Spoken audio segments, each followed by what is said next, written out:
Welcome to Wisdom Church of Manila, recorded live.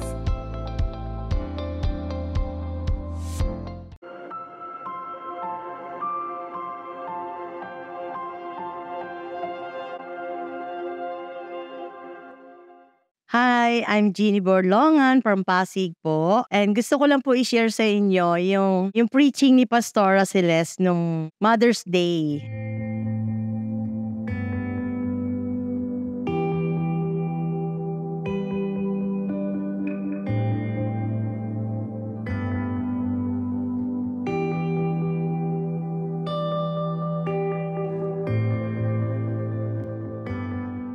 May binigay siya sa atin na sa aming mga kababaihan, mga mothers, ng isang kit na may lamang whistle and word ni God. And ang nagtataka ko is, bakit mayroong whistle?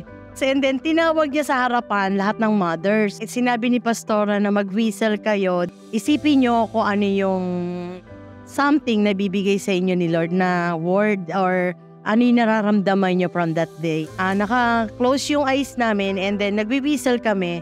Suddenly, hindi ko iniisip na ang papasok sa isip ko yung mami ko. Sobrang ganda niya nung oras na yon. Sobrang light ng mukha niya and then nag-a-ask siya ng forgiveness.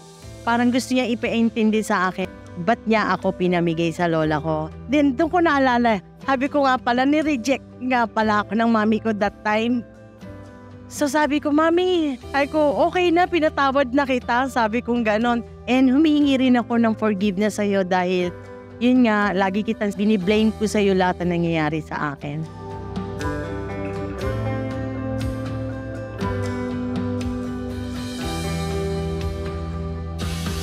Sabi ni Lord, yun yung matagal na nasa puso mo na kailangan mo i-release. And then yun nga, na-release ako nung oras na yon. Ang galing ng preaching ng wisdom. Lahat, nire-reveal niya kung ano yung mga nasa heart mo, ano yung mga unforgiveness mo. Peaceful na yung heart ko with my mom. Ini-encourage ko po ang lahat na maging bahagi po kayo ng Wisdom Church. Dahil ang dami niyo pong matututunan and marirelease po lahat ng kung ano man yung pain, mapapalitan ng joy. Marami ko natutunan sa Wisdom Church sa loob ng 3 months ko dito. In Jesus' name, amen na amen po. Thank you.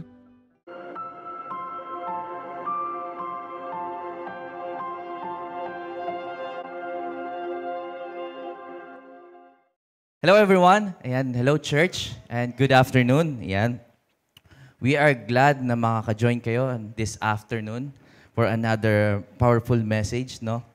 And if this is your first time na makakarinig or this is your first time makapunta rito sa church natin, by the way, online na ulit tayo ngayong afternoon. Hello. Good afternoon sa mga online viewers natin. And if this is your first time na maririnig, makakinig, or na-invite kayo and you're wondering, ano nga ba ulit? Bakit ako nandito? Why am I here?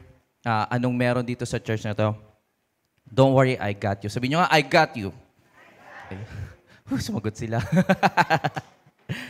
Here in our church, we provide solutions, ideas, and strategy. Not necessary sa pastors or any teachers here in front, but from the uncompromised Word of God. We teach the uncompromised Word of God so that you'll be able to receive ideas, solutions, and strategy from the Lord, and for you to be equipped, empowered, so that you'll be able to live an abundant life. As you come here in church, as you listen to the Word every Sunday, sooner or later, a year from now, 2 years from now, your health will be better, your relationship will be better, your finances will be better than compared to this year. And because we teach ang uncompromised Word of God, yung supernaturals and yung miracles you would see here in the church, you would see miracles of healing, financial breakthrough, relationship restored, saka yung isang dekada ng unforgiveness, no? Mabi-breakthrough. Yeah. This afternoon, I would like to welcome you. This is Wisdom Church of Manila, experiencing God's abundant life. Woo! Thank you. Bigay ko lang yung pampalamig natin. Shing. So this afternoon, I will be doing the tithes and offering. Again, napagkit ko na naman yung name ko, di ba? My name is RV, part of the discipleship ministry. And this afternoon, I know nanonood sila Pastora and Pastor Saldi. Hello, Pas. Kami bahala. Relax kayo, enjoy. And I'll be doing the tithes and offering. And later, i-introduce ko po sa inyo yung speaker natin, which is mag-share sa atin ng word na this afternoon. So, sit back and relax. Let's go na tayo sa ating tithes and offering. Ayun, naka-ready na pala. Di pa ako nag-game. Hindi nyo pa narinig to. Very fresh yung Bible verse natin, yung main verse natin ngayon, no? Hosea 4:6, Malachi 3:8, and Leviticus 27:30. Basahin po natin. My people are destroyed for the lack of knowledge because you have rejected the knowledge. Next. Will a man rob, defraud God? Yet you rob and defraud me. But you say, in what way do we rob and defraud you? You have withheld your tithes and offering. Next. Ayan. And all the tithe of the land, whether it's the seed of the land or the fruit of the tree, is the Lord. It is holy to the Lord. Ayan. Alam ko, ngayon nyo lang narinig to, so you can take a pictures later, so basa-basahin nyo para ma-memorize nyo. Speaking of knowledge, sabi nga, lack of knowledge, no? People are destroyed for lack of knowledge. Last Sunday, kung di nyo napansin, merong maliit na celebration sa baba ng ating 8 Foundation graduates. Woo! Sino dito yung mga graduate last Sunday? Yan, taas, palakpakan naman natin sila, kasama yung mga teachers. Ayan. And good thing, may mga awardee ba tayo nung time na yun? May mga valedictorian, gano'n? Meron? Sure? Kala ko pantay-pantay tayo sa mata ni Lord. Anyway, ayan. So, alam niyo yung 8 Foundation is very important, especially, lalo na sa mga leaders, hindi porket nandito kami sa church, it's very important. So, I remember that time, no, nandun ako sa eyesight nung tinuri ni Pastora yung 8 sessions na yon, and I know that time is very powerful, especially sa amin at sa mga, alam ko sa mga bagong members, very mind-opening, nakakabukas ng pag-iisip yung 8 Foundation. Kasi as you walk with the Lord, as you expand the kingdom ni God, it's very important na alam mo yung foundation mo kay God, who you are in God, who created you, kung anong ginawa niya ikaw para saan, ano yung foundation mo. Kasi at the end of the day, may encounter kang challenges, tribulations, babagsak lahat yon sa foundation nyo. So kung di ganun kalalim yung foundation mo or yung understanding mo kay God, mula sa blessing exchange, mula sa salvation mo, and yung identity mo. So this is important. So I encourage you to go back and watch natin sa YouTube channel natin. Meron tayo sa YouTube channel ng 8 Foundation. Pwede rin sa Spotify. And meron tayong class, tama? So, ini-encourage ko din kayo na mag-attend kayo ng class ng 8 Foundation natin. Ayan. And you can ask Sis Aisel for the information later. Alam ko meron na ulit opening na enrollment, tama ba? Ng class. So, yun. You can join there. Ayan. So, I went back. Binalikan ko yung video, pinakinggan ko ulit, pinanood ko ulit. And while listening and while reading and listening, merong nag-pop up sa akin na nagkaroon ng parang na-highlight sa akin na portion, which is yun yung the people tithe, God bless. Naalala nyo ba yun? Sino yung mga nandito ng time na yun na nasa eyesight? Ayan. Sabi dito, tithing was 430 years before the law. Cain and Abel were tithing to the Lord. Abraham and Jacob were, before Moses' time, they were tithing to the Lord. People were tithing to the Lord, and God blessed them year in and year out. Let's go sa Deuteronomy 14:22. Ayan. You shall surely tithe all the yield of your seed produce by your field each year. Next. And the Levite. Ito, yung verse na to, kung babasahin nyo maigi, mapapansin nyo na even the strangers and temporary residents and the fatherless and the widows in your town shall come and eat and be satisfied, so that the Lord your God may bless you in all the works of your hands that you do. So ibig sabihin, bigyan ko lang kayo ng konting insight no, na obvious naman nakasulat na, but ibig sabihin, nag-tithe ka, binibless ka ni Lord, but not just for you. Para din sa surroundings mo, para din sa ibang tao. Imagine na be-bless yung kahit yung mga strangers that time, kahit yung hindi people ni Lord na doon lang sa place na yon nagiging blessed. So imagine, tithes and offering or tithing to the Lord is not just blessing you, but based on this verse, pati yung land no? Pati yung place na be-blessed. Imagine mo ang nakita ko dito is yung partnership with the Lord eh. Imagine mo even back in the old days, nagpa-partner na siya with those people. Even the old days, ito yung way back pa before the law. So, early part pa lang ng Bible, nakikipag-partner na si Lord. How much more pa sa atin yan as a new covenant, right? Here in the new covenant, God gave us the spiritual gifting, also all the blessing na access natin to Christ Jesus' death, di ba? So how much more pa sa atin? And I think it's important to know that na meron tayong access, and at the same time, we can access those blessing. Of course, pagdating sa finances, we can access those blessing. Again, binigay na ni Lord. Pero one way of accessing, especially when we talk about finances, is through tithes and offering. Tithes is your protection ng harvest mo. Yung offering mo naman is the multiplication and the expansion of your business or your work. Speaking of partnership, bigyan ko lang kayo ng konting insight sa akin ng araw ko sa itong week ko. Last Friday, nasa QC po ako, nag-talk ako ng art, may art talk po ako na tinapos ko yung art show ko. And kasi patapos na siya, so nandun kami sa mga artists, nag-talk kami regarding yung show na ginawa namin. And before ko ginawa yung show na yon, nakipag-partner din ako kay Lord sa gagawin ko kung ano yung exhibit ko. So title po ng exhibit ko is Power, Love, and the Sound Mind. So this Friday, i-discuss ko siya sa mga artists, sa mga collectors, sa mga tao nandun, kung ano yung show ko about. And of course, alam natin, mapagbabanggitin natin si Lord sa places na ganon, any moment, meron talagang matitrigger, meron magre-reject because you're speaking God dun sa world na yun. And meron naman, pero hindi ko nalilinawin, hindi ko napapahabain. And after nung talk na yun, pupiyok ako parang binata. Okay lang kayo? Dire-diretso lang ako kasi si Hazel nakabantay sa oras ko. Ayan. So after nung talk ko, natapos na yung gathering, no? Napunta ako doon sa isang portion ng gallery. Nakita ko yung mga catalog namin. And binuksan ko yung catalog ng mga lahat na nag-show. Ating 6 kami. Ilang solo shows and group show. One thing na napansin ko ay na-amaze ako is yung catalog ko, yun yung may pinakamaraming markings. In short, praise the Lord, marami siyang benta. Alam ko yun. Amen. And I think as of that time, parang isa na lang yung available na work.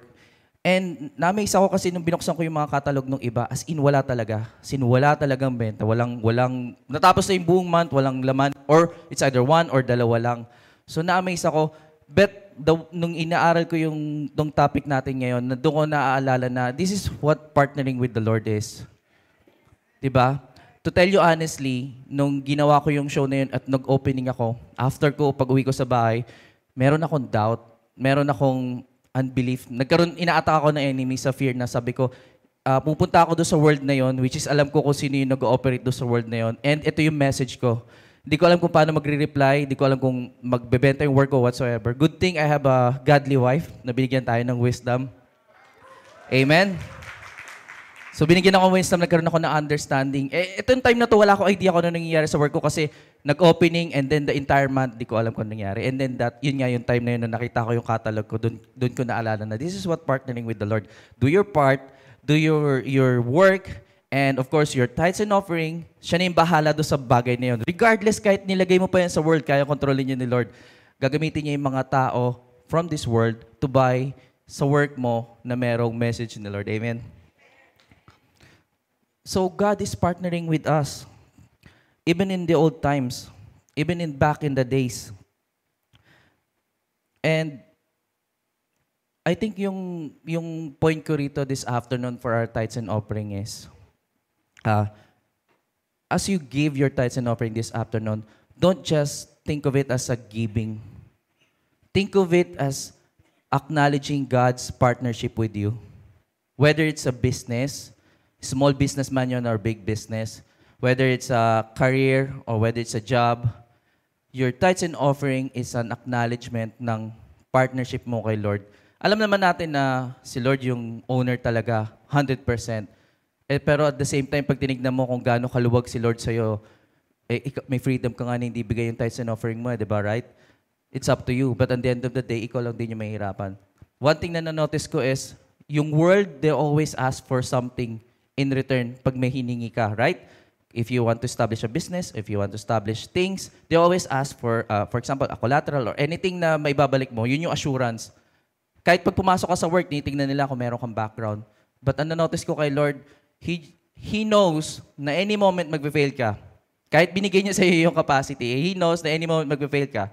That's why He wants partnership with you to make sure na magsasucceed ka doon sa binigay niyang calling mo. Amen? Amen. So this afternoon, yun yung heart ko sa tithes and offering natin, na acknowledging, when you give, you're acknowledging the partnership with the Lord. Again, yung tithes and offering, yung tithes is your 10%, is the protection of your crop, the protection of your storage, the protection of your business, and yung offering mo is yung multiplication, the expansion of your business, whether it's work, whether it's job, whether it's career, regardless, yung seed mo is multiplication, yun yung expansion ng message mo. Hope na-receive nyo yun tonight, this afternoon, church. Na-receive nyo ba yun? Woo. Ayan. Do you have your envelope? Ayan.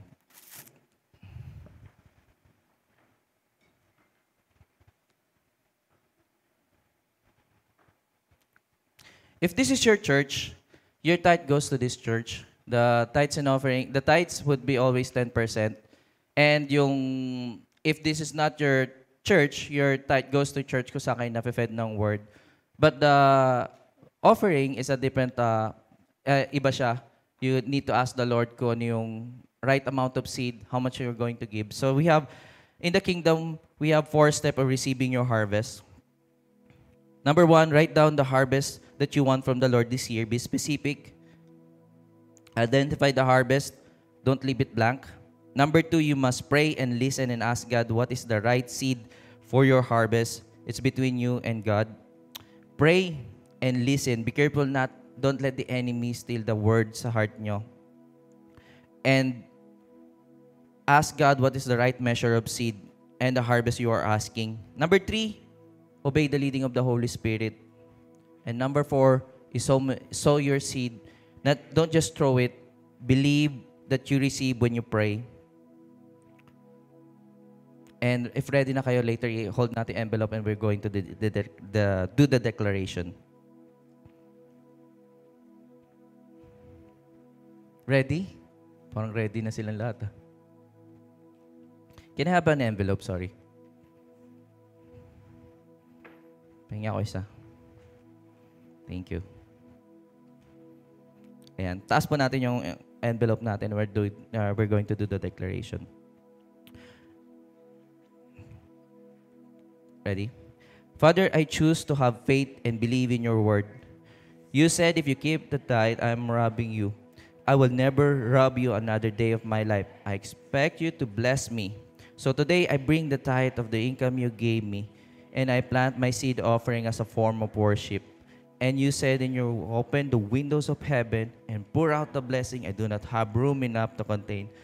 So, Lord, I ask you now to water my seed and bring back to me the harvest, the 30, the 60, the 100-fold. As I believe, so shall I receive. Today, Lord, I am a child of faith. I believe that I receive when I pray, and I seal this with praise and thanksgiving. In Jesus' name, right? Amen.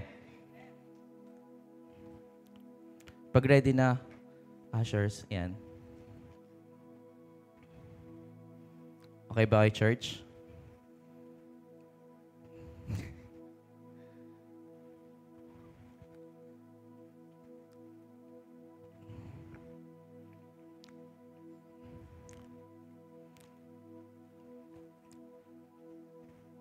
Partnering with the Lord. Acknowledging. Minsan nakakalimutan natin na we're not just giving, we're not just doing our part eh. Acknowledging the partnership with the Lord. Imagine mo, meron kayong business and business partner kayo yung nag-finance, pero hindi naman kayo tinatanong sa direction ng business. Hindi rin kayo sinasabihan kung ano na nangyayari. Plus, hindi pa binabalik sa inyo yung portion nyo. How would you feel, di ba? Ano ba yung mafe-feel mo? Gusto mo ba mag-fund ng business with that person? I don't think parang, hindi, di ba? So naturally, it's the same with God. The only thing is, anytime open siya. Anytime na babalik ka sa Kanya, if you ask for forgiveness, open siya. To do another transaction with you, to do another business with you, to continue the dreams and desires. No? Ushers, ready na ba yung ano natin?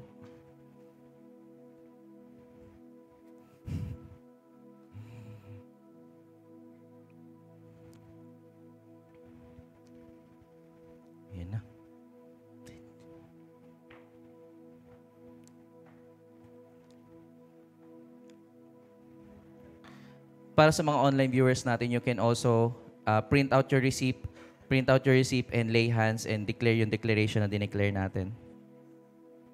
Church, please stretch your hands and declare with me as we pray for our tithes and offering.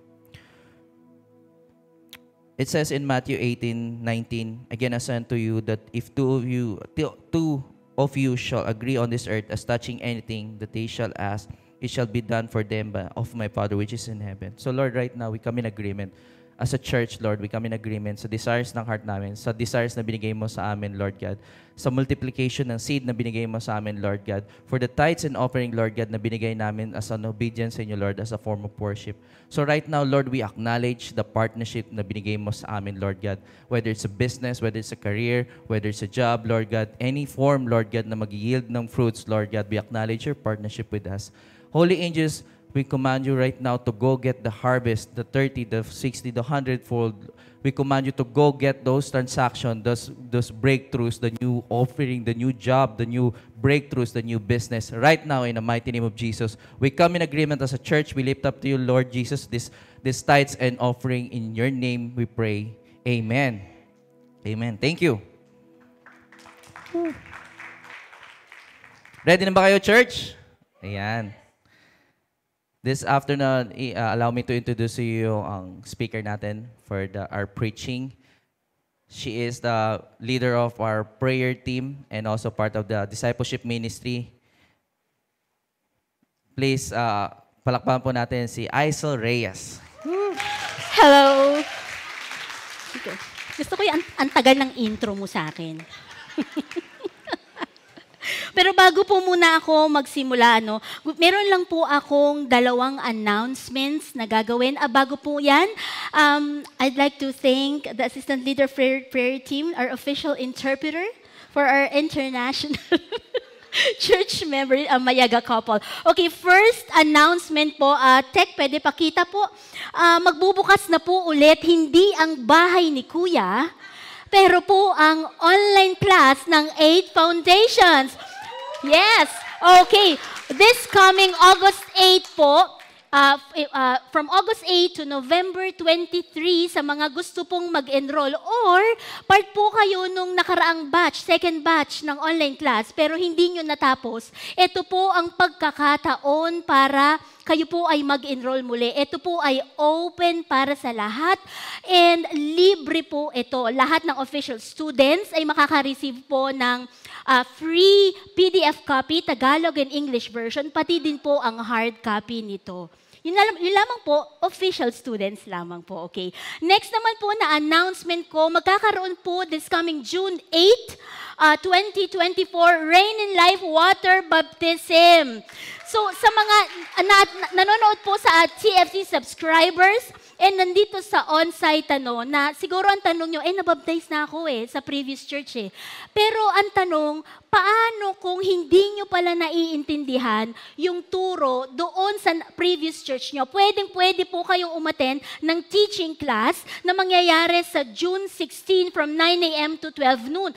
Free po ang lunch dito. Pero hindi naman ibig sabihin na gusto nyo maka-free ng lunch, attend po kayo dito. Pero libreng-libre lang naman po. And especially kung kayo po ay born-again Christians na, pero hindi pa po kayo nakakapag-speak in tongues. Ito na po ang perfect venue para maka-attend po kayo dahil mahati po sa dalawa ang topics na ito, water baptism teaching class, and of course, yung importance ng baptism of the Holy Spirit. Siguro kung may nanonood sa TFC subscribers natin, sino si Holy Spirit? Perfect venue ito para umattend po kayo ng teaching class natin. Okay, before I start, gusto ko po munang mag-interview. Okay. Paul, pwede ba kitang maimbitahan dito? Sige na, mabilis lang to. Palakpakan nga po natin si Paul Navarro. Yes. Si Paul Navarro po, para sa hindi nakakaalam, siya po yung nag-e-edit ng testimonies na napapanood natin. Okay. Simpleng tanong lang to. Okay. Sige na, ilapit mo. Hello. Ang tanong ko sa'yo, bro, pwedeng malaman ko ilang taong ka na? Yeah, 50. 50? Hindi halata, di ba? 50 years old, pero mukha siyang 30. Okay, ang tanong ko, bro, Sa 50 years ng buhay mo, no, may family ka na, di ba, Paul, no? Ayun, anak ko, Yes, Jillian. si Jillian. Napakagandang si Jillian. Ang tanong ko, Paul, meron bang nangyari sa buhay mo, nagkaroon ka ng sobrang bigat na problema, na tipong hindi mo na alam paano masosolve to? Yung parang wala ka nang pupuntahan, talagang tuliro ka na, hindi mo alam kung paano mangyayari yon. Nangyari na ba yon ever sa buhay mo? Meron. Marami. Marami. Okay, thank you for your honesty, bro. Ang tanong ko ay, nung nangyari yan, o ilang beses nangyari yan sa buhay mo, harap ka sa camera para makita ka ng TFC subscriber para mapadalang ka ng Toblerone. Hello. Okay, ang tanong ko, bro, second question ay, nung time na hindi mo alam ang gagawin mo, bro, dumating ba sa time na ang nilapitan mo na ay ang ating Panginoong Jesucristo? And then, pagpasok ni Jesus sa eksena, na-solve yung problem mo? Na-solve naman, sis. Pero, yung dumating ako sa part na yun, medyo gumaan. Gumaan. Importante, gumaan ang pakiramdam mo. Okay, thank you for your honesty, bro. Dahil dyan, sis Jan, pakibigyan mamaya to 5 tinapay. Mamaya, sa baba. Thank you, bro. Okay, bago po tayo magsimula, no, as you all know, ang topic po natin ngayong araw ay God is your ever-present help in times of trouble. Ito po ay inspired sa Bible verse. Wala ito sa slides ko. Teka, nakalagay po Psalm 46 verse 1, God is our refuge and strength and ever-present help in trouble. Ito pong topic natin ngayon ay iikot lamang sa faithfulness ng ating Panginoon, number 1. Number 2, maaring napapatanong yung iba sa inyo at mga nanonood sa TFC subscribers natin, bakit nga ba ang nature ni God ay palaging present sa lahat ng season ng buhay natin? Number 2. Number 3, dito po natin matututunan paano ba natin marireceive ang help ng ating Panginoon. Ready na ba kayo, church? Okay, pero hanip naman ang sagot ng tech natin. Okay, pero bago tayo magsimula, hayaan niyo muna po akong mag-pray. Lord, thank you so much for today. We honor you in this place. Lord, I dedicate this service to you. We invite your presence in this room because this is your service, Holy Spirit. I submit to your agenda, Holy Spirit. Whatever it is that you want me to be released, let it be released that comes through your fire alone, Holy Spirit. That comes through your blood, oh Jesus Christ. That let this room be filled with your oil, the anointing of your oil, oh Jesus Christ. Let this room be filled by your holy angels in Jesus' name. And Lord, I ask you, let every word that will come out from my mouth penetrate the hearts and the minds and even the souls of every listener and watcher of this service, maging sa recording nito. In Jesus' name, amen and amen. Okay, let's start. First, I'm going to share with you 4 powerful Bible stories kung saan makikita natin na ever-present talaga ang ating Panginoon in the middle of our weaknesses. First Bible story. Number 1, God sent help to Elijah twice. 1 Kings 19 verse 4, then he went on alone into the wilderness, traveling all day. He sat down under a solitary broom tree and prayed that he might die. I've had enough, Lord, he said. Take my life, for I'm no better than my ancestors who have already died. 5, then he lay down and slept under the broom tree. But as he was sleeping, an angel touched him and told him, get up and eat. 6, he looked around, and there beside his head was some bread baked on hot stones and a jar of water. So he ate and drank and lay down again. Last verse, 7, then the angel of the Lord came again and touched him and said, get up and eat some more, or the journey ahead of you will be too much for you. Alam niyo po ba na bago dumating sa istorya ito na Elijah, na ipapapatay po siya ni Jezebel, ika nga sa term dito sa TV Patrol, manhunt na. Talagang papapatay na si Elijah dahil bago po itong kwentong to, nanggaling si Elijah sa season na super on fire po siya sa Panginoon. Lahat ng false prophets, pinapatay niya. Yun ang utos ng ating God the Father. And then paano nangyaring all of a sudden, next transition ng buhay niya, nandito na siya sa season of depression. Real talk po, ilan sa atin ang mga Kristiyano, kasama na ako doon, gusto kong maging honest. Oo, ako po ay leader ng prayer team at meron na pong katungkulan dito sa church. Pero maraming times na nangyari po sa akin, na super on fire ako one season, the next season parang takot na takot ako.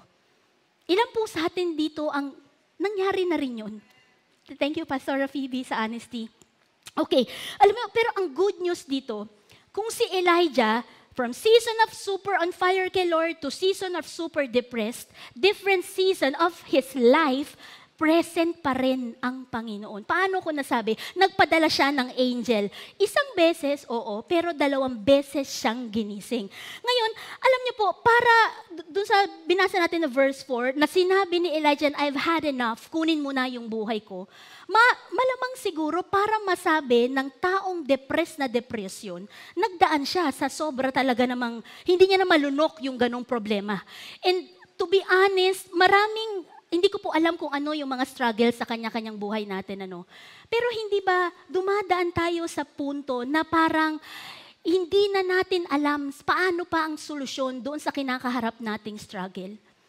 Pero ang good news dito sa kwento ni Elijah, paano naging ever-present help ang ating Panginoon? Hindi pinatulan ni Diyos Ama yung sinabi ni Elijah. And most of the time, ang taong depressed, ang taong takot, nagsasalita o nananalangin sa case ni Elijah out of his emotions.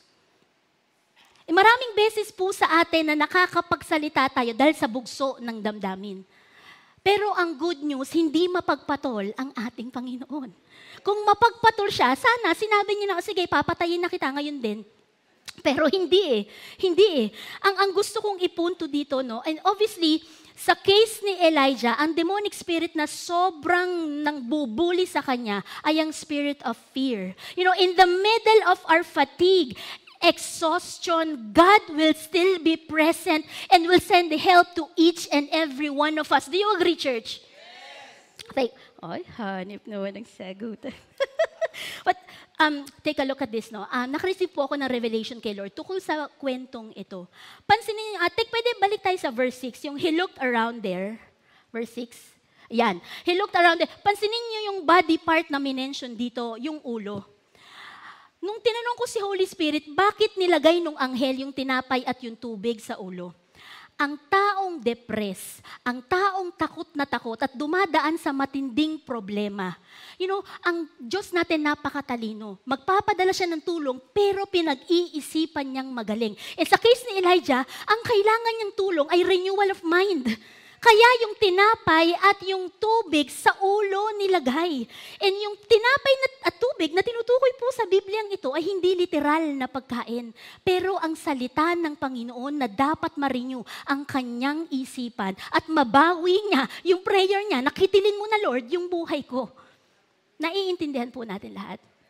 Thank you, Lord. Okay, next naman, eto pa, gusto ko lang i-share sa inyo, every time na dumadaan tayo sa matinding problema, isa sa nakita kong solusyon dito, o yung key point, ika nga, in the middle of our weakness, we need God's divine assistance. And sa case na ito, angel. Angel. So, imposible na, very evident dito, importante ang assistance ng angel sa buhay ng lahat ng sons and daughters ng Panginoon. Next Bible story na gusto ko pong i-share sa inyo, God sent help to a demon-possessed boy and his father. Mark 9:21, how long has this been happening? Tanong ni Jesus. Jesus asked the boy's father, he replied, since he was a little boy. 22, the spirit often throws him into the fire or into water trying to kill him. Have mercy on us and help us if you can, sabi ng tatay. 23, what do you mean if I can? Jesus asked, anything is possible if a person believes. 24, the father instantly cried out, I do believe, but help me overcome my unbelief. Skip po tayo. After ng 24 na to, kinas out na ni Jesus yung demonyo sa anak niya. 26 tayo. Then the spirit screamed and threw the boy into another violent convulsion and left him. The boy appeared to be dead. A murmur ran through the crowd as people said, he's dead. So imagine niyo, ang daming marites sa palibot ng mag-amang to at sinasabing, patay na! Hindi ba? Pero ang good news dito, basahin po natin 27. But Jesus took him by the hand and helped him to his feet and he stood up. Bago po tayo pumunta sa verse 27, explain ko ano yung weakness dito. Kung mapapansin nyo, mukha siyang story nung anak na sinasapian ng demonyo. Pero ang tanong, mapapaisip tayo, bakit ang unang tinulungan ni Jesus yung tatay at hindi muna yung anak? Kasi sa case po na ito, I'd like to share with you revelation ni Holy Spirit po, Someone needs to step up needs to step in and believe in the Lord in order to manifest the breakthrough of your children or someone in your household. So paano gagaling yung anak niya, yung tatay mismo na may authority sa anak, nang hihina ang pananampalataya? So dito tayo mamamangha sa Panginoon, yung tulong ng Panginoon, pinag-iisipan niyang magaling, hindi basta-basta. Next na gusto ko pong i-share sa inyo, dito sa, pwede balik tayo sa 24. Okay, biro nyo, inamin, di ba, binara siya ni Jesus. What do you mean if I can? Anything is possible if person believes. Inamin nung tatay, naniniwala naman ako, Lord eh. Pero nahihirapan talaga akong 100% maniwala. You see, the key in all our struggles and in all kinds of weaknesses is the power of confession, number 1, and the power of humility. We cannot hide from God. Alam niya po yung laman ng puso natin. Maaring sinasabi natin na kaya ko yan, hindi ako iiyak. Hihiga ako ng pagganyan para hindi tumulo ang luha ko. Pero hindi uubra yun sa Panginoon. Alam ng Panginoon, Tita Kande, ang laman ng puso mo. Ano man ang pinagdadaanan from Tadeus hanggang sa pinakadulo, sa bandang Ketin, alam lahat ng Panginoon at wala tayong matatago. Maaring maloko, halimbawa ako, maaring maloko ko kayo na parang okay ang lahat sa buhay ko, punong-puno ng rainbow, pero alam ng Panginoon, meron akong pinagdadaanan na hindi ko pwedeng itago sa Kanya. Next na gusto kong i-share sa inyo, ang galing ng Panginoon dito that in the middle of this father's unbelief, pinadala niya pa rin ang tulong niya. So napakabuti ng Panginoon na hindi niya tayo tinitignan kung gaano kataba ang utak natin sa pananampalataya. Kung ilan check ilang ang testimonies natin sa Seeds of Abundance, pero ang tinitignan niya palagi yung laman ng puso natin. And then ang gusto ko pong i-share sa inyo, pwede balik tayo 26. Okay, thank you. Kung mapapansin niyo po dito, nakawala na sa possession ng demonyo yung anak, pero hindi tumigil ang spirit of death. Actually, itong topic na to, hindi ko po lang i-highlight ang Panginoon, but the Lord is leading me to expose the tactics of the devil. Ang ginawa po dito ng demonyo, maaaring lumayas siya, pero not in the atmosphere. Dahil ginamit niya itong mga marites na to para sabihin, patay na ang anak mo. But you see, in verse 27, but Jesus took him by the hand and helped him to his feet, and he stood up. Kahit anong sabihin ng demonyo, kung ano ang patay, stagnan sa buhay nating lahat, ang gagawin ng Panginoong Isus, ganung kabilis ang transition, verse 27 kaagad tayo, kukunin niya ang kamay mo, itatayo ka niya, tutulungan, He will help you stand up and stand firm sa word niya. Diba ganun kabuti ang ating Panginoong Jesucristo? Hanip naman ang suporta ng mga tech dyan. Wait, pwedeng commercial? Kasi nag-iinit po ako, bubuksan ko lang ulit ang electric fan. Okay. Ay, sala. Okay, number 3. Okay, I'm speaking to the time. Bumagal ka in Jesus' name. Number 3, Jesus sent help to His disciples. Ito po ay may kinalaman sa finances. So kung kayo po ay may struggle sa finances, listen up. Okay. John 21 verse 3, Simon Peter said, I'm going fishing. We'll come too, they all said, sabi ng mga disciples.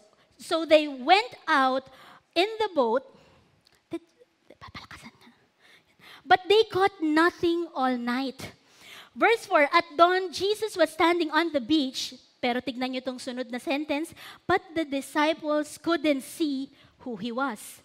Verse 5, He called out, fellows, have you caught any fish?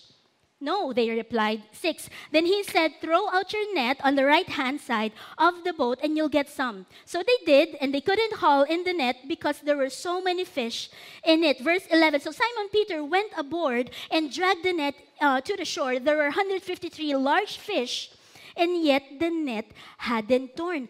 Ikaw ba naman ang taong, let's say, 5 ang trabaho mo, tapos ang tulog mo na lang 1 oras, hindi ka ba ma-frustrate o ma-disappoint? Real talk. Yung bang, 2 na kayong mag-asawa na nagtatrabaho, and yet yung ipon nyo pa rin sa BPI savings account, pumapatak pa lang ng 5-digit amount. 20 years na kayo nasa company, parang ganun. Sa case ni ito, nung mga disciples, biro mo, overnight silang binaba yung net. Wala, kahit tuyo, hindi kumapit doon sa net. Ikaw ba naman hindi ma-frustrate o ma-disappoint? Ngayon, ang gusto kong i-share dito, no, alam nyo, ang tactic ng demonyo. Obviously, pwede balik tayo, verse 3. Verse 3. Ayan, verse 3. Ang sabi dito, overnight, but they caught nothing all night.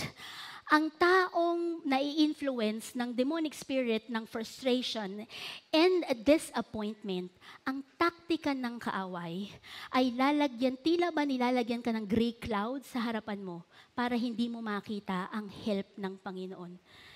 And I've witnessed this many times, sa maraming times po na nag-deliver po ako, nag-cast out ng demonyo sa mga church members. Laging may gray cloud sa harapan nila. Alam niyo po, kung mapapansin niyo, verse 4 tayo, pwede pakita. At doon Jesus was standing on the beach. Nasa harapan na nila si Jesus. Pero ang linya dito, hindi makita nung disciples na nasa harapan na nila si Jesus. Pero ano ang tulong dito ng Panginoon? Verse 5, He called out, tinawag niya ang atensyon ng mga disciples. Later on, i-explain ko po sa inyo, bakit ba si Jesus, si Diyos Ama, ang hilig niyang tawagin tayo, yung atensyon, higit sa lahat ang pangalan natin. Alam niyo, every time na tinatawag ni Jesus ang atensyon natin, nawawala ang atmosphere of doubt. Nawawala ang atmosphere ng confusion. Paano ko nasabi? Tingnan niyo sa verse 6. Nung tinawag na ni Jesus yung atensyon ng mga disciples, kumbaga, nahimasmasan na sila, naka-receive na sila ng divine instruction sa Panginoon. Specific instruction, ilaglag mo yung net mo sa right-hand side of the boat, and then kumita na sila, ika nga. Next naman po na gusto kong i-share sa inyo, fourth powerful Bible story, Jesus sent help to Mary Magdalene. Ito po, napakaganda ng revelation dito. And I believe, itong preaching na to ay super relatable sa lahat, na hindi po tayo para magtapang-tapangan sa mata ng Panginoon, dahil alam niya lahat. John 20 verse 11, Mary was standing outside the tomb crying. And as she wept, she stooped and looked in. Ito po, kaya siya nasa libingan po ni Jesus dito. Ito yung time na na-resurrect na po si Jesus Christ. Verse 12, she saw two white-robed angels, one sitting at the head and the other at the foot of the place where the body of Jesus had been lying. 13, dear woman, why are you crying? The angels asked. Because they have taken away my Lord, she replied. I don't know where they've put him. Verse 14, she turned to leave and saw someone standing there. It was Jesus, pero again, kung mapapansin nyo, she didn't recognize him. 15, dear woman, why are you crying? Jesus asked her, who are you looking for? She thought he was the gardener. Sir, she said, if you have taken him away, tell me where you have put him, and I will go and get him. 16, Mary, Jesus said.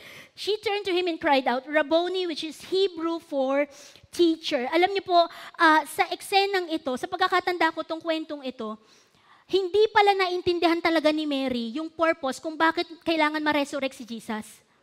Pero sa eksenang to, how many times na nangyari sa atin, may pangako naman ng Panginoon, pero dumating sa season na iyak tayo ng iyak, not knowing we are on the verge of our biggest breakthroughs.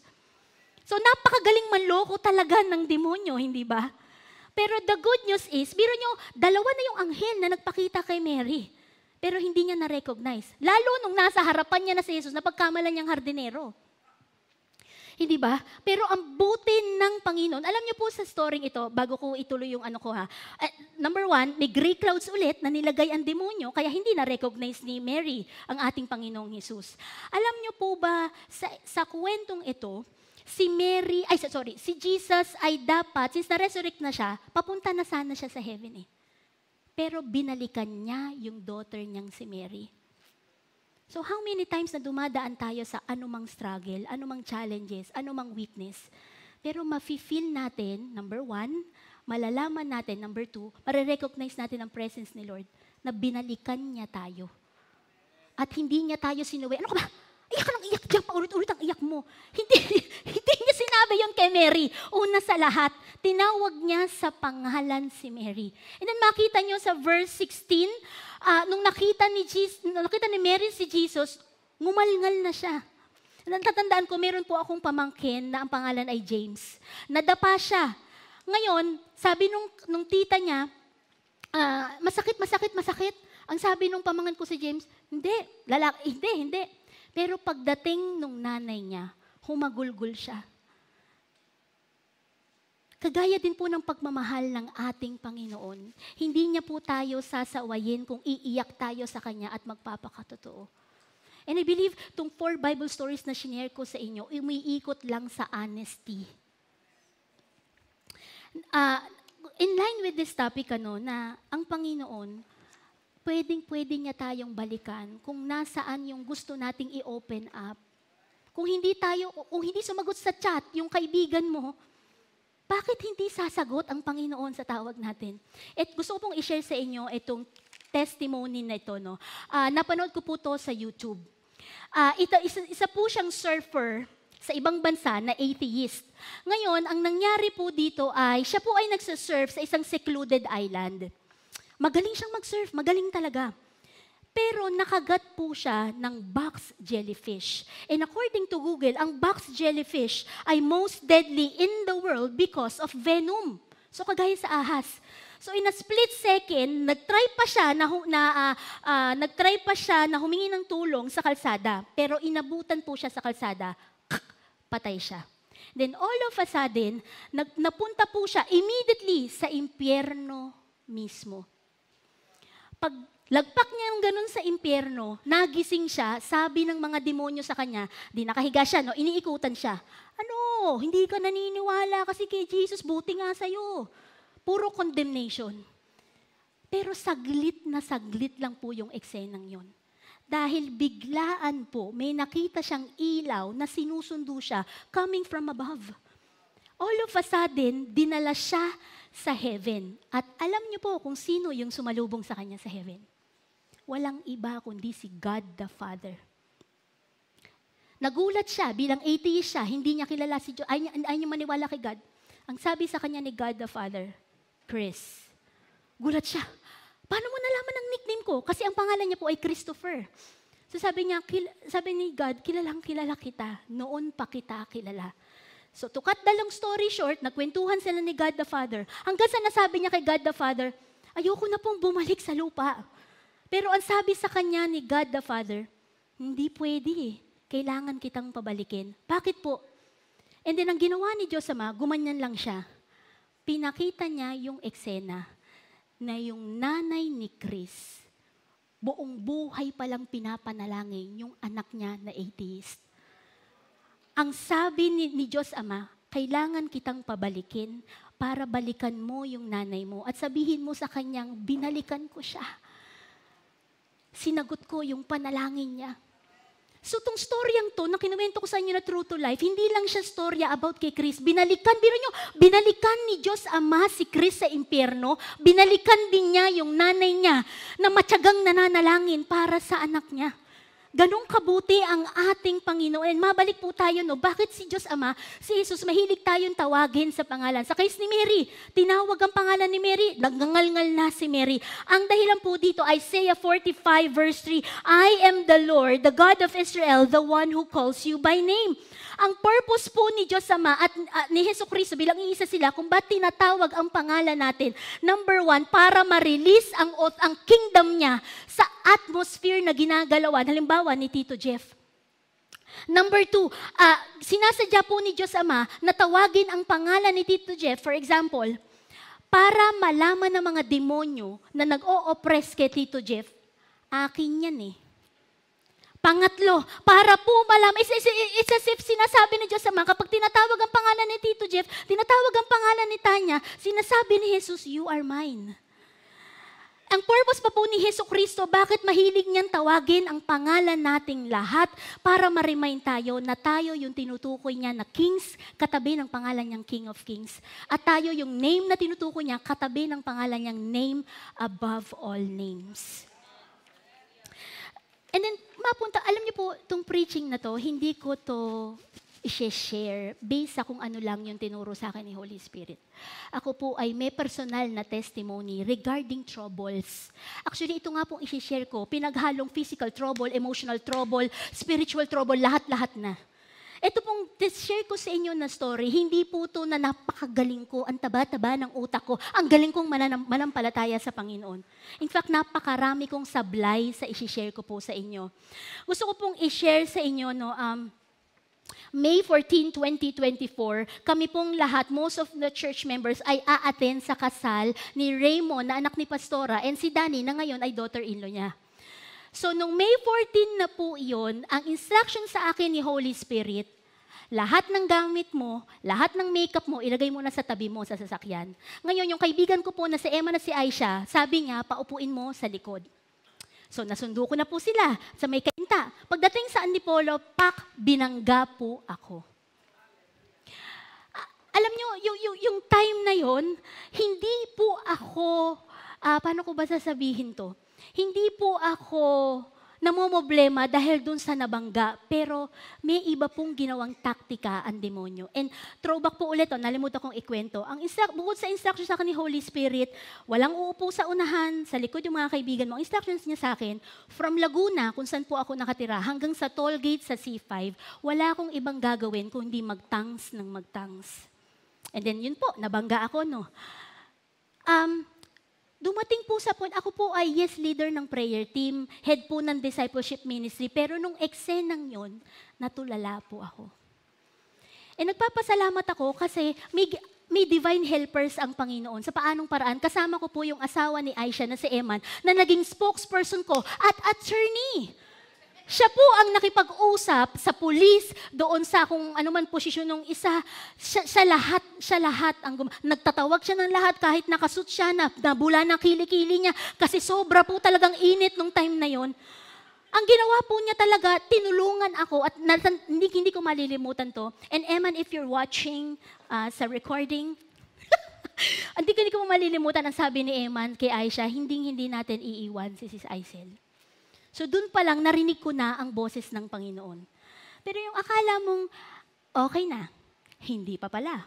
Dahil alam niyo po ba na kahit pagdating sa presinto, walang ibang sinabi yung nakabangga sa akin at yung assistant niya kung hindi pagtawanan ako at pinipilit niya na ako yung may kasalanan. So paulit-ulit, ito naman si Holy Spirit, nagpadala ulit ng tulong. Wala siyang ibang Bible verse na sinabi that He lifts up the humble. So ang sinabi niya sa akin, itahimik ko yung bibig ko, wag akong magsasalita. So hindi naman ako nagsalita. Ano po? Alam niyo yung time na yon na pagod na ako. Kausap ko yung pamilya ko na naninimbang ako, ano susundin ko? Yung paggawa ng tama sa mata ng tao, sa mata ng batas, o ang paggawa ng mabuti according sa leading ni Holy Spirit? Naninimbang po ako kung susundin ko yung nanay ko, yung sister-in-law ko. Kasi ang payo nila sa akin, wag akong aalis na walang binibigay na at least down payment yung matanda. Paano ang gagawin ko? Walang cash yung matanda. So hindi ko na po alam kung paano yung solusyon na gagawin ko hanggang sa nasabi ko na lang, Lord, panghimasukan mo na to. Hindi ko na talaga alam gagawin ko. Wala akong ibang alam kung hindi magpahinga sa'yo. Gusto ko nang umuwi. No? Alam niyo po ba yung pakiramdam na gusto mo nang sumakay sa pushcart, tapos itulak ka na lang papuntang Laguna. Sa sobrang pagod na po ako nung time na yon. Hindi lang po, alam niyo, ang daming tulong na pinadala ng Panginoon. May kaibigan ko po si Mark and si Kim na nagpadala ng driver nila. And buti na lang pinadala ni Mark yung driver niya kasi nanginginig na po yung arms ko at legs ko. Hindi ko alam kung dahil sa takot ba yun, halo-halo na. Nung sinabi nga sa akin ni Aisha na, sis, pinagtatawanan ka nung matanda. Nag-smile na lang ako kasi sa pagod ko, intindihin ko pa ba naman kung pinagtatawanan nila ako? Pero ang maganda po doon, yung justice na kuha ko, wala akong ibang sinabi doon kung hindi God hates oppression but He loves justice, na nakalagay po yan sa Bible. Ang ending, lumabas yung pulis at sinabing, ako ang panalo sa kaso. Pero hindi pa po doon natapos, wag muna kayong pumalakpak. Hindi pa po doon natapos. Alam niyo yung sinabi ko na nga sa mga kaibigan ko, atid na lang kayo ni Kuya Joms doon sa kasal. After nun, uuwi na rin ako. Kasi wala talaga ako sa mood noon para tumawa. Hindi. Alam niyo po ba na na-assign pa ako ni Danny na mag-pray sa kasal niya? Real talk, sabi ko kay Jesus ko, teacher, hindi ko kaya. Hindi ko nga kaya ibuka yung bibig ko. Alam niyo yung time na lalaban ako, pero maya-maya natutulala na naman ako. Pero ang sabi pa nga ni Emma at ni Aisha, pumunta ka na, kumain na tayo doon kasi gutom na tayong lahat. O di sige, ganun.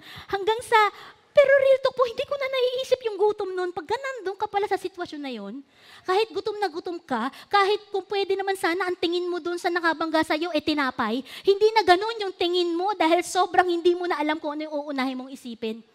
Alam niyo po ba na nung time na yon, asa na ba ako? Wait lang. Yung time na po yun, ayun, meron pang isa na talaga namang hindi ko nakapagpapigat ng pakiramdam ko. Hindi pala naniniwala yung pamilya ko na hindi ako yung may kasalanan. Sinabi na lumabas sa bibig nila na mabilis yung patakbo ko. So sabi ko na lang, teacher, yung gagawin ko, hindi pwedeng kunan yung, sa batas pala po, bawal kunan yung CCTV. Yun, sa cellphone sana namin ni Eman, bawal. So nung time na yun, sabi ko, hindi ko alam, kailangan ko pa bang patunayan na hindi ako yung may kasalanan? So, sinurrender ko na po sa Panginoon. Hanggang sa nung gabi, papunta na po kami sa venue, tumawag yung sister-in-law ko't nanay. Yan sila, naiintindihan ko, takot din sila kasi ako lang mag-isa doon. Hindi nila ako mapuntahan dahil sa probinsya po ako nakatira, sa Antipolo yun. So, payo sila ng payo, pagod na po talaga ako. Alam niyo yung ang daming boses, hindi ko marinig nasan si Holy Spirit nung time na yun. Hanggang sa, binaba yung telepono, tumawag naman yung panganay kong kuya. Sabi ko, uulitin ko na naman yung kwento. Yun ang pinapamilya ko. Uulitin ko na naman yung kwento. Bago ko pindutin yung green na icon, sabi ko kay Jesus, teacher, gusto kitang madinig. Please. Pagsagot ko ng telepono, hindi gumanyan yung kuya ko. Pinakamahinahon na boses yung pagkausap niya sa akin. To think na hindi po born again Christian yung kapatid ko. So paano natin lilimitahan ang Panginoon? Dapat ba ang boses ng Panginoon sa born again Christian lang? Yun nga, hindi pa born again. Sa kanya ko pa narinig ang boses ni Jesus. So yung time na umiiyak na ako, sabi ng kuya kong panganay, ba't ka umiiyak? Hindi na ako makapagsalita. Alam niyo yung nagpipigil ka na ang sakit na ng laway mo dito. Ganon po yung nangyari noon sa akin. Then, nung nakitulog po ako kay Market Kikim noon, hindi ko talaga po kayang umuwi.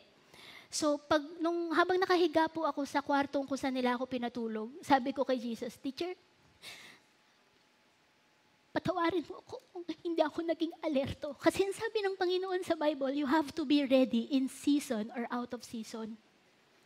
Pero hindi ako naging ready. May times na natutulala ako. Sabi ko kay Jesus, alam ko naman po kung paano labanan to. Kasi alam ko na yung bumangga sa akin, hindi yung tao, pero yung demonyo. So sabi ko noon kay Jesus, lalaban po ako. Gusto ko lang magpahinga. And to be honest, meron po ba sa inyo na nasabi nyo na kay Lord yun? Gusto nyo lang magpahinga? O ako lang to? So sa maraming beses na nasabi ko po yun sa Kanya, the next day, kala ko okay na ako. So dito ako sa table, sabi ko, Lord, umiyak na naman ako. Hindi ko po talaga alam kung paano sisimulan yung panalangin. Pero paano mangyayari? Leader ako ng prayer team. Kayang-kaya ko ipanalangin lahat kayo. Pero pagdating nung araw na yon, walang lumabas sa bibig ko. So sabi ko po kay Holy Spirit, ikaw na. Hindi ko na talaga, tulo lang ng tulo po yung luha ko. Then tongues po ako ng tongues. And all of a sudden, binigyan ako ng Panginoon ng vision. Pinakita niya sa akin na kaya niya pala pinaupo si Eman at si Aisha sa likod. Kasi siya pala yung umupo sa kanan ko. Nandun pala po ang Panginoon sa kanan ko. At in-explain niya sa akin, siya ang binangga ng demonyo. Siya ang sumalo ng lahat ng sakit. Hindi lang po natapos doon. Ang in-explain po sa akin, just biro nyo, ako po ay may gifting ng seer. Nakakakita po ako ng anghel at kung ano yung nangyayari sa heaven. Pero nung time na nasa presinto ako, wala akong makita kahit anong vision. Pero nung nag-tongues po ako the next day at binapakitaan na ako ng vision ng Panginoon, pinakita niya po sa akin na nung time na nagsusulat po ako ng police report sa presinto, may bumaba pala na 2 angels of justice na nasa left at right ko. Kaya nakuha ko yung hustisya. Biro, napakabuti ng Panginoon. We really need divine assistance from God. And ang gusto ko pong ipunto dito, kung meron mang common denominator sa lahat ng na-share kong story, pati yung 4 na Bible verse, uulitin ko yung power of confession and power of humility. Hindi lang po natapos dito. No? Ako po ay na-deliverance din. Siguro maiisip ng iba dyan, naku, may trauma yan. Pero ang ginawa po ng Panginoon, nung araw na nag-pray po ako in tongues, ako po ay, wala ko ibang prayer na lingwaheng alam natin. Nag-pray lang ako in the Spirit hanggang sa sumuka po ako ng sumuka. Dahil lumayas na pala lahat ng demonyo na nang opresahan. Kasama na po doon ang trauma. Pero higit sa lahat, yung unforgiveness. Dahil nagkaroon pala ako ng unforgiveness sa family ko nung nalaman ko na hindi nila ako pinaniniwalaan. Bukod doon sa matandang nakabangga sa akin. Ang ginawa ko po noon, tinulungan ako ni Holy Spirit na mag-pray ng prayer of blessing sa kanilang lahat. So kahit hindi narinig nung matanda o hindi narinig ng pamilya ko na pinanalangin ko sila, there is no distance in prayer. Alam ko na nag-take effect na yon sa kanya-kanyang buhay nila. Alam niyo po, may Bible verse na nakalagay sa Psalm 139 verse 12. Ang sabi dito, even the darkness is not dark to you, but the night shines like the day, for darkness is as light to you. For better explanation po, malamang si Tito Jeff makaka-relate po dito. At nakapanood po ako sa internet na sa commercial po pala at sa paggawa ng teleserye, kapag po pala kailangan sa eksena ay gabi, let's say 10 a.m. naman talaga, totoong 10 a.m. o 12 noon. Pero kailangan sa eksena ang gabi, ang gagawin po ng mga production staff, lalagyan ng lahat ng black cloth, ang lahat ng lusutan ng araw, tapos yung lighting nila ay lalagyan ng mukhang moon. At yung siguro kokopehin yung itsura ng poste ng Meralco kapag gabi na. And kagaya po sa case ng 4 ng Bible stories na sinare ko sa inyo, pati yung akin, kagaya ng sa Psalm 139 verse 12, kaya sinabi ng Panginoon na kahit darkness, sa Kanya ilaw pa rin yan. Sa case ko, yung sinare ko po sa inyo aksidente, paano mangyayaring darkness yun? Ang katabi ko ay ang Diyos ng kaliwanagan. Ang katabi nating lahat at ang para sa inyo at nag-cheer sa inyo ay ang Diyos ng kaliwanagan. Hindi pa po napakabuti ng Panginoon? Next po, ito yung pinakamagandang nakuha kong revelation kay Lord. Alam niyo po ba na ang reason pala bakit ever-present ang ating Panginoong Jesucristo, ang pangalan niya sa Biblia ay El Roi, na ang ibig sabihin ay God of seeing, the God who opens our eyes. Sa Tagalog, ang Diyos na nakakakita. Kaya naman pala ever-present ang ating Panginoong Jesucristo dahil sa case ko, bago ko pa nakita na maaaksidente ako, nakita na niya. Bago pa magkatuluyan si Jan at si Arvin, nakita na niya. Bago pa mabuntis si Aisha, nakita na niya. Bago pa mabuntis ulit si Tanya, nakita na niyang lahat. Ganun po ka-present ang ating Panginoong Jesucristo. After nating aminin sa Panginoon, after natin i-confess kay Lord lahat ng pinagdadaanan natin, laging may kaakibat na solusyon. Ito po ang gusto kong i-share sa inyo.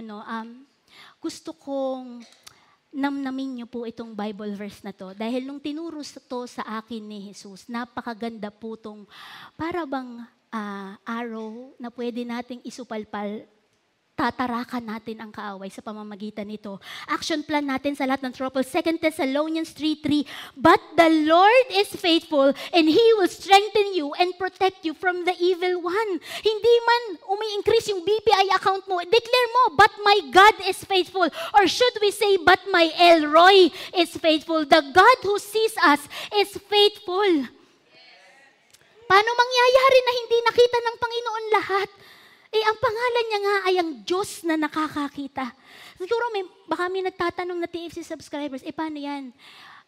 hindi ko pa kilala si Jesus, baka mas mataas ang pananampalataya mo kaysa sa akin. May sagot po dyan ang Panginoon. Punta tayo sa 2 Timothy 2:13. Ang sabi dito, if we are faithless, He remains faithful, for He cannot deny Himself. Yan ang karakteristik ng ating Panginoong Hesukristo. Kaya worth it talaga na mag-rejoice tayo dahil ang Panginoon hindi nakasalalay kung anong level ng faith mo, gagawin niya ang sinabi niya, period.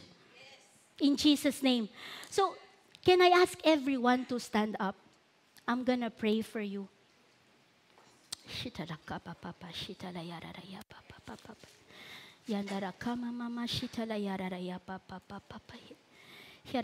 Can everybody close your eyes? And receive mode po tayo. Receive mode. Just don't mind the person behind you, beside you, at your back. Just receive, receive, receive. Shiralakama mama shitala yararaya papapay. Yandala kama mama shitala yararaya papapapapapayin. Hindara kama mama shitala yararaya papapapapayin. Yandala kama mama shitila yararaya papapapapayin.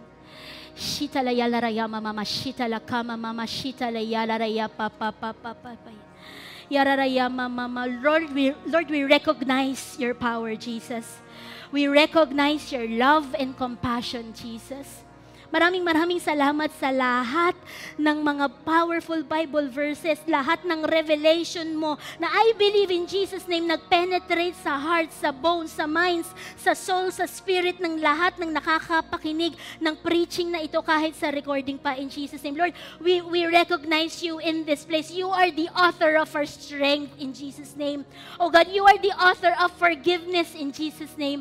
You are the author of clarity in Jesus' name na kahit anong gawin ng kaaway, to put great clouds in front of us, you will still call our name in Jesus' name because kami yung tinutukoy mo na kings.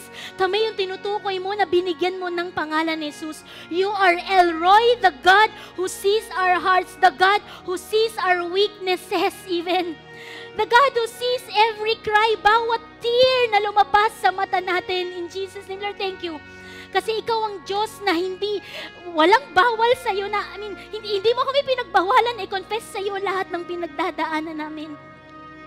Maraming salamat, oh God. But our God is faithful. Can we all say that? But our God is faithful. But our God is faithful. Lord, we recognize your name. You are faithful, ever faithful God, oh God. Lord, in behalf of the whole congregation, I ask for your forgiveness. We ask for your forgiveness for any pride, self-pity, selfish motives. Sa lahat ng mga times na feeling namin, kaya namin to. Ayoko tong ikwento sa kaibigan ko kasi mapagkakamalan niya akong mahina. Sa lahat ng false humility, we ask for your forgiveness, O God. Patawarin mo rin po kami, Lord, sa mga times na pinili naming mag-vent out sa tao. Pero ang ginagawa naman namin, sisiraan namin yung kapwa namin. Patawarin mo po kami, Hesukristo.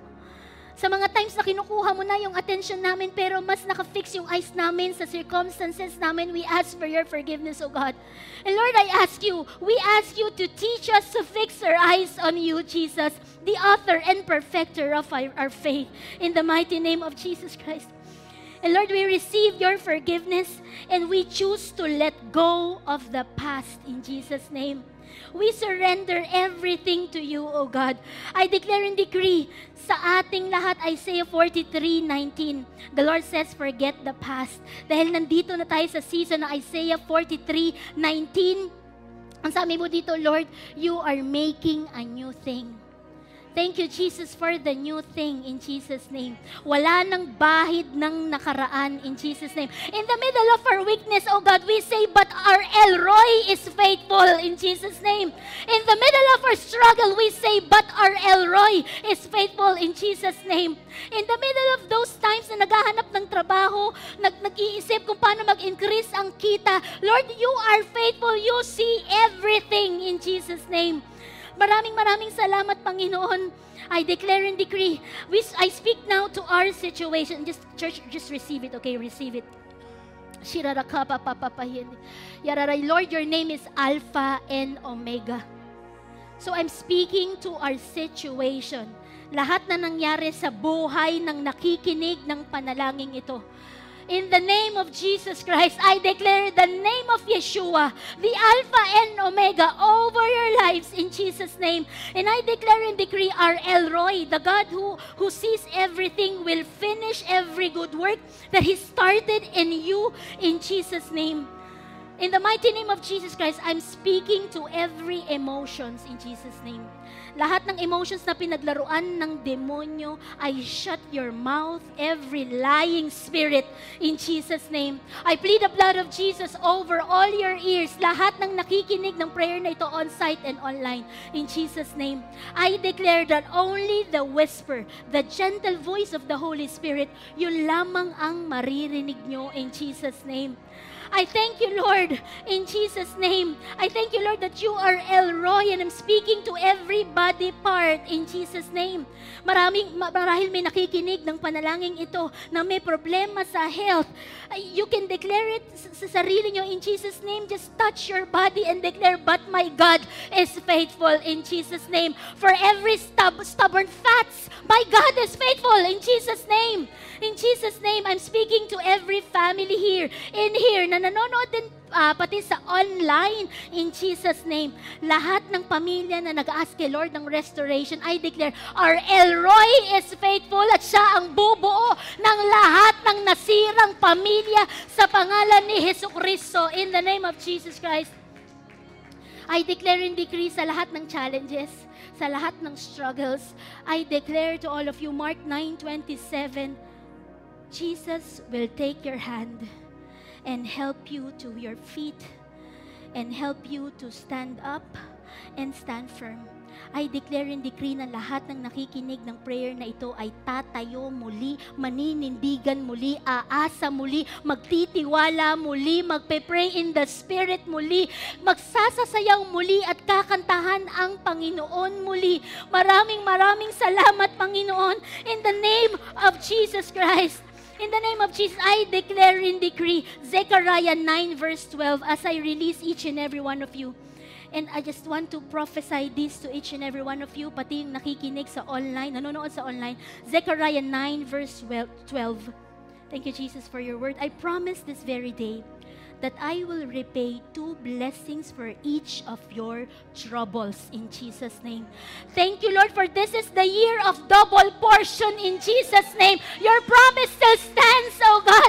No matter what we see in the natural, you are supernatural God that is able to give us plot twist ng life namin in Jesus' name. Thank you, Lord, for restoring twice as much to us in Jesus' name. I prophesy that this is gonna be the week of God's deliverance for each and every one of us in Jesus' name.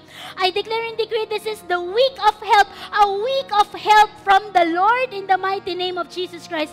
This is gonna be a week of divine comeback for every setback sa people ni God in the mighty name of Jesus Christ. Lord, we thank you. We recognize that you are Psalm 46 verse 1. Ikaw to, that you are our refuge and strength, our ever-present help in times of trouble. We honor you, God, in this place. I thank you, Lord. We praise you, oh God. In Jesus' name, amen and amen. For more of Wisdom Church of Manila's preachings, you can visit our website at wisdomchurchofmanila.org.